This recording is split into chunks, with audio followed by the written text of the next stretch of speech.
You ever just sit up at 2 a.m. and remember something that makes your soul itch? Like one random memory will hit me like a bus, and now I'm just lying there like, why did I bark at the substitute teacher in 7th grade? So I decided to finally confront these demons head on and tell you embarrassing school moments.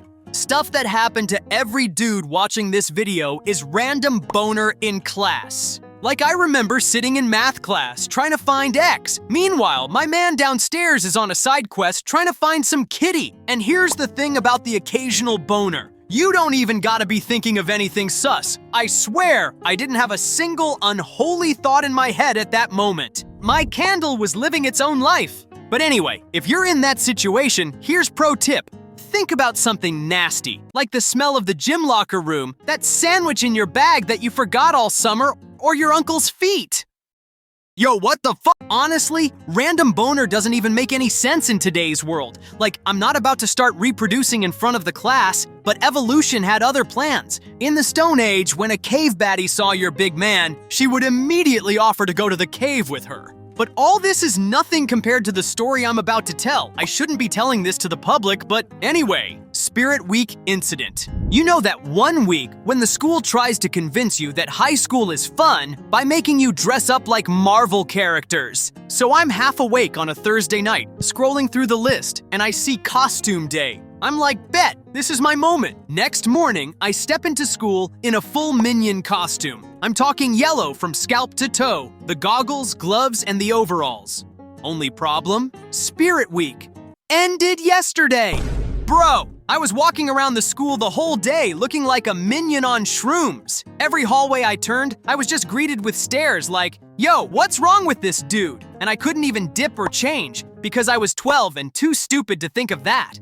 Another awkward moment when your phone rings in class, and I don't know why this is so embarrassing, but it just is. Like, it doesn't even have to be a goofy ringtone. It could literally just be the default one, and it still feels like you just committed a felony. The next embarrassing moment happened in the gym. By the way, this one still hurts. It's mile day. I'm like, bet, this is my chance to finally impress my crush. If I'm gonna run like Usain Bolt, she's gonna fall in love with me. But what really happened was this. Looking back, it probably wasn't a change your name and flee the country moment. But at the time, I thought my life was over. I was ready to fake my death and start a new life in Canada. This is Mr. Pattison, my high school PE teacher, and let's just say, he really liked kids. A little too much. Later in high school, he actually got caught up in some pretty shady stuff with one of his students. But let's start from the beginning.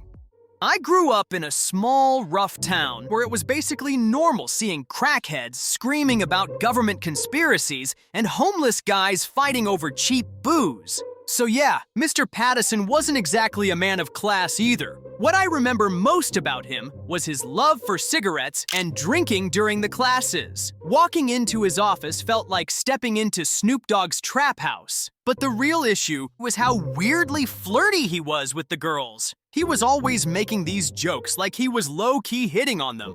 And then one incident shocked the whole town. So picture this. We're in gym class, standing around, and he goes, I need one of the girls to come with me to my office. I need some help.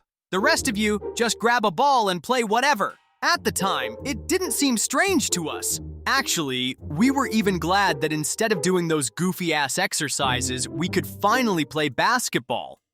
After class, we asked the girl what he wanted, and she was like, oh, nothing. He just asked who was absent today.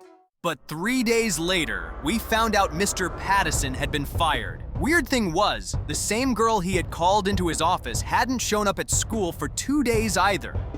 Turns out, during that class, he asked her to come to his house and help him clean up. Since her grades were low, he told her that would be a way to improve them. Now, I'm not sure exactly how old she was at the time, but here's a picture of the iPhone 14. As you've understood, cleaning wasn't what he had in mind. As soon as they came to his house, the dialogue was something like that. All right, where do you need help? You know what? I just remembered that I already cleaned up yesterday, so you don't need to clean anything. But I have a better offer. Marry me. We'll move to another country, build a house together, and have children. Bro, how in the world could he have thought she would say yes? Like seriously, there is no way. Obviously, The girl called her parents right away. They picked her up and immediately went to the police. Since then, I never saw Mr. Pattison again. But what I've heard, he didn't go to jail because there wasn't enough evidence. Now he's living in another city where he barely survives, as no one will hire him because of his past. Do you think Mr. Pattison deserves what he has? Or should he have been jailed after all? Write your thoughts in the comments. I was 10 years old when I got my first girlfriend. I didn't know what love was. I barely knew how deodorant worked.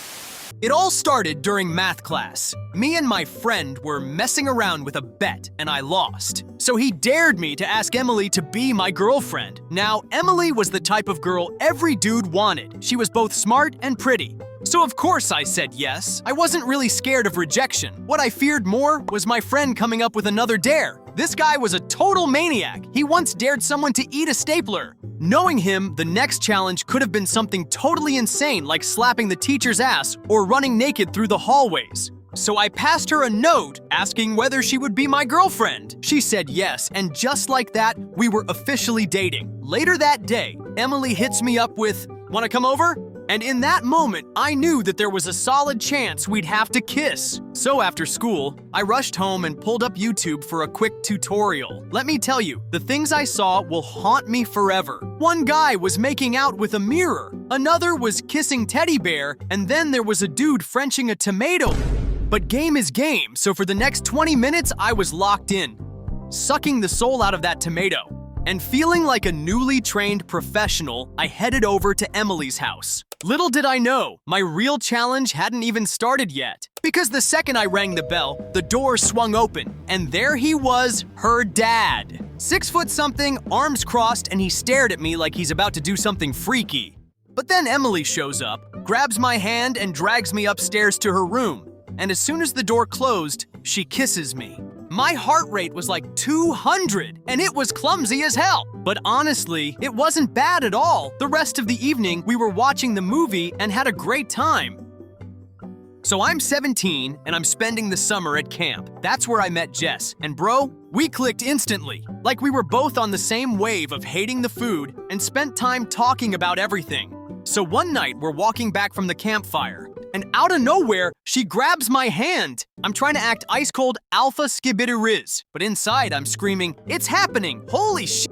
We end up stopping by this tree near the lake, and a few minutes later, it happened!